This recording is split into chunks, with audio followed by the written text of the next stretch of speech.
पात्रता परीक्षा है, ये कोई नियुक्ति की परीक्षा नहीं है। जिस परीक्षा में पास किए बस नियुक्ति हो गई। विज्ञापन में ये भी है कि मिनिमम क्वालिफाइंग मार्क्स क्या रहे, तो क्वालिफाइंग मार्क्स, जिनको क्वालिफाई करने का मार्क्स आ गया तो हम उनको क्वालिफाइड नहीं डिक्लेयर करें। तो मेरिट में छात्र पास हुए। ठीक है, बिहार एसटीईटी 2019 का पिछले कई दिनों से चल रहा विवाद अब सरकार की नज़र में ख़त्म हो चुका है। सरकार ने सभी क्वालिफाइड कैंडिडेट्स जिनकी संख्या 80,000 से ज़्यादा है उनके नंबर सार्वजनिक किए हैं और ये कहा है कि आने वाली जो भी बहाली प्रक्रिया होगी उसमें सभी लोग पात्र होंगे।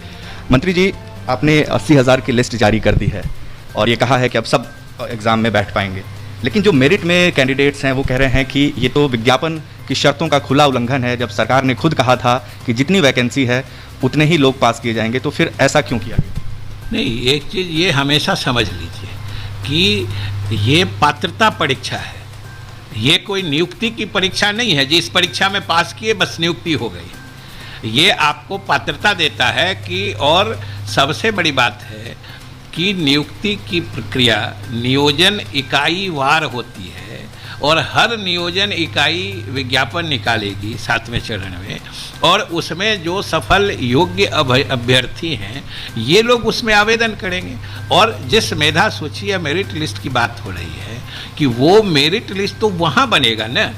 ये तो मंत्री जी बिल्कुल सही है, क्योंकि उसका नाम ही है टीचर्स एलिजिबिलिटी टेस्ट। लेकिन जो आपने विज्ञापन जारी किया उसमें आपने साफ तौर पर यह लिखा हुआ है कि विषयवार एवं कोटिवार पद का विवरण उपलब्ध कराए जाने के बाद कुल पद के बराबर अभ्यर्थियों का विषयवार एवं कोटिवार मेधा सूची तैयार किया जाएगा। ये बिहार सरकार का विज्ञापन है सर। विज्ञापन में ये भी है कि मिनिमम क्वालिफाइंग मार्क्स क्या रहेंगे, तो क्वालिफाइंग मार्क्स, जिनको क्वालिफाई करने का मार्क्स आ गया तो हम उनको क्वालिफाइड नहीं डिक्लेयर करें।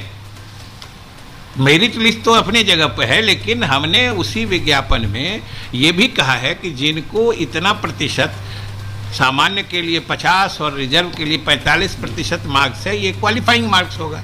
तो जिनको इतना मार्क्स आ गया तो हम उनको क्वालिफाई डिक्लेयर नहीं करें।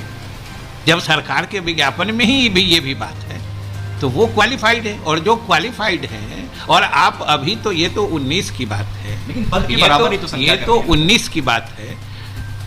अभी तो 2011 के जो पास हैं, सरकार, केंद्र सरकार के फैसले के मुताबिक उनकी भी पात्रता बन गई है। तो इसमें तो वैकेंसी के बराबर तो लिस्ट वहाँ बनता है ना जहाँ पर नियुक्ति की प्रक्रिया होती है, यहाँ तो पात्रता की प्रक्रिया है। इसलिए ये फर्क हमेशा समझा जाए। माध्यमिक शिक्षा के निदेशक ने बिहार बोर्ड को ये लेटर लिखा था 30 सितंबर 2019 को, और उसमें उन्होंने साफ लिखा था कि इस क्रम में यह भी सूचित करना है कि माध्यमिक शिक्षक पात्रता परीक्षा 2019 में माध्यमिक और उच्च माध्यमिक प्रक्षेत्र अंतर्गत विभाग द्वारा माध्यमिक शिक्षक पात्रता परीक्षा 2019 के लिए उपलब्ध कराई गई रिक्तियों के बराबर अभ्यर्थियों को उत्तीर्ण कराया जाए। इसका मतलब साफ है कि जितनी 37,000 वैकेंसी थी उतने लोगों को ही आपको पास कराना था सर। आपने कहा कि ये पात्रता परीक्षा है, मेरिट इसमें नहीं था, लेकिन ये हाई कोर्ट में बिहार बोर्ड ने ये काउंटर दिया हुआ और इसमें साफ लिखा हुआ है कि that STET 2019 had not been a qualifying examination, rather it is in the nature of competitive examination to select the best teacher।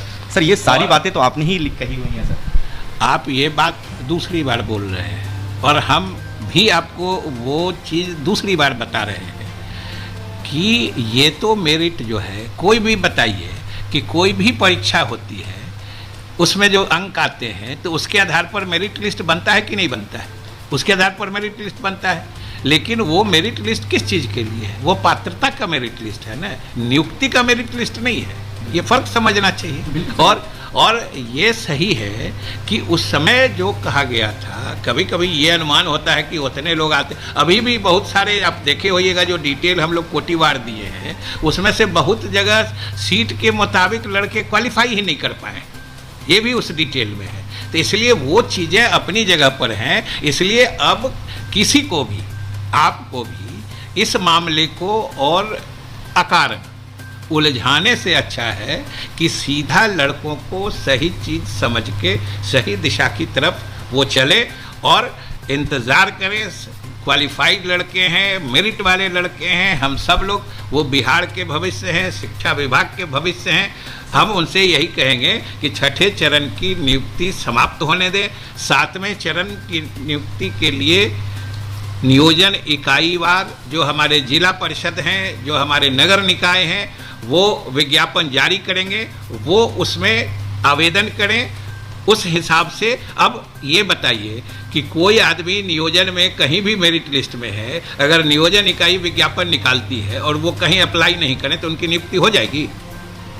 तो फिर लेकिन सवाल ये आ रहा था कि सुप्रीम कोर्ट की गाइडलाइन है, सुप्रीम कोर्ट ने साफ कहा हुआ है कि विज्ञापन में कोई बदलाव नहीं किया जा सकता। सर एक आखिरी सवाल, विज्ञापन में कोई बदलाव नहीं किया। अब आपको सब बात कर दिए सर, जो मेरिट में छात्र पास हुए, रिकॉर्ड कर रहे हैं, नेक्स्ट टाइम से हम आपको अलाउ नहीं। ठीक है। तो बिहार के शिक्षा मंत्री जिन्होंने अपनी पूरी बात रखी और ये कहा कि चूंकि ये पात्रता परीक्षा थी और उम्मीद नहीं की गई थी कि इतने ज़्यादा अभ्यर्थी इस परीक्षा में शामिल होंगे, इसलिए जो रिजल्ट है वो बाद में बढ़ा है और तकरीबन 80,000 से ज़्यादा जो अभ्यर्थी हैं अब वो इस परीक्षा में पास हुए हैं। और आने वाले 7वें चरण या फिर उसके बाद जो भी बहाली प्रक्रिया होगी उसमें न सिर्फ 2019 STET के पास अभ्यर्थियों को मौका मिलेगा, बल्कि अब जबकि TET के सर्टिफिकेट की वैलिडिटी लाइफ टाइम हो चुकी है, तो 2011 के वो कैंडिडेट जिनकी उम्र सीमा आने वाले चरणों के लिए पात्र होगी, उन्हें भी आगे मौका मिलता रहेगा।